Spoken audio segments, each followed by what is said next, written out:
ప్రాణాలను అర్పించి ఈరోజు పార్టీని ముందుకు తీసుకుపోతా ఉన్నారు. అదేవిధంగా వారి బాటలోనే సోనియా గాంధీ గారు కూడా పదవి వచ్చినా కూడా తీసుకునే అవకాశం ఉన్నా కూడా వదులుకొని వారు కానివ్వండి, రాహుల్ గాంధీ గారు కానివ్వండి, పదవిని కూడా వదిలిపెట్టి దేశం కోసం పోరాటం చేస్తున్న నాయకులు వాళ్ళు. వారి బాటలోనే మన కార్యకర్తలందరూ కూడా నడుచుకుంటూ ముందుకు పోవాలని చెప్పేసి రాబోయే రోజుల్లో భారతదేశంలో కాంగ్రెస్ జెండాను ఎగరేసే విధంగా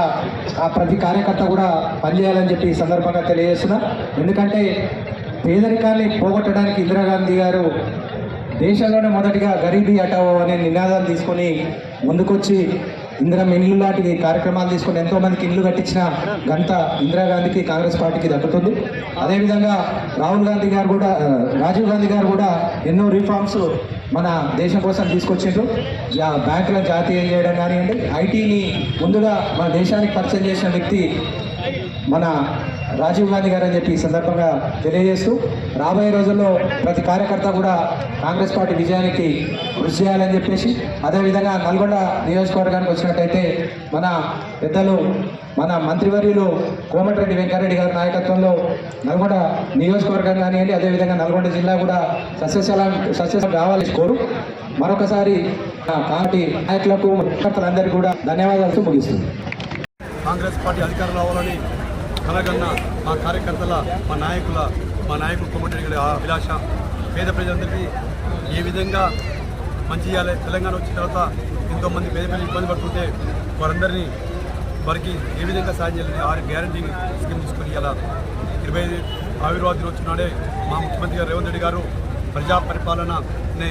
కార్యక్రమం తీసుకొని పేదలందరికీ కూడా రేషన్ కార్డు కావచ్చు, ఉచితంగా బస్సు కావచ్చు, 200 యూనిట్లు కావచ్చు, ఇందిరమ్మ ఇండ్లు కావచ్చు, అలాగే రైతులకు భరోసా కావచ్చు, ఇవన్నీ కార్యక్రమాలు తీసుకొని ఇలా ప్రజల వద్దకు పాలన తీసుకుపోతున్న సందర్భంగా మా ముఖ్యమంత్రి గారికి, మా ప్రీతమ నాయకులు కోమటిరెడ్డి గారికి మేము కృతజ్ఞత చేసుకుంటాం. రాబోయే రోజుల్లో రాహుల్ గాంధీ గారిని ప్రధానమంత్రి చేయాలన్న ఏకైక లక్ష్యంతో మేము నల్గొండ పార్లమెంటులోనే నల్గొండ కాన్స్టిట్యూన్సీ అత్యధికంగా మేయర్ తీసుకొచ్చే విధంగా మేము మా కార్యకర్తలు, మా నాయకులు ఆదేశాల మేరకు పనిచేస్తామని ఈ సందర్భంగా తెలియజేస్తూ, ఎంతోమంది త్యాగాల ఫలితంగా స్వతంత్రోద్యమంలో పాల్గొని 1885లో కాంగ్రెస్ పార్టీ జెండా స్థాపించి ఇప్పటి వరకు పేద ప్రజలకు అండగా ఉంటున్నారు. కులాలు ఉండవు, మతాలు ఉండవు, హిందువులు ఉండరు, క్రిస్టియన్లు ఉండరు, మైనార్టీలు ఉండరు, అందరికీ సమన్యాయం చేసేది ఒక సెక్యులర్ పార్టీ అంటే కాంగ్రెస్ పార్టీ. ఈరోజు ఆ జెండా మోస్తున్నందుకు మేము గర్వపడుతూ రాబోయే రోజుల్లో కూడా కాంగ్రెస్ పార్టీ తీసుకునే నిర్ణయాల్లో, మా ముఖ్యమంత్రి రేవంత్ రెడ్డి గారు తీసుకునే కార్యక్రమంలో మేమందరం పాల్పంచుకొని ఏదైతే పేద ప్రజలు ఆశిస్తున్నారో, ఏదైతే పేద ప్రజలు కలగన్నారో ఇందిరమ్మ రాజ్యం రావాలని వారు కలగన్న విధంగా మేము కూడా మా కార్యకర్తలు కానీ, మా నాయకులు కానీ ఆ తీసుకునే నిర్ణయాలను భాగస్వాములు అవుతాయని ఈ సందర్భంగా అందరికీ తెలియజేసుకుంటాం. కార్యక్రమంలో పాల్గొన్న ప్రతి ఒక్కరు కూడా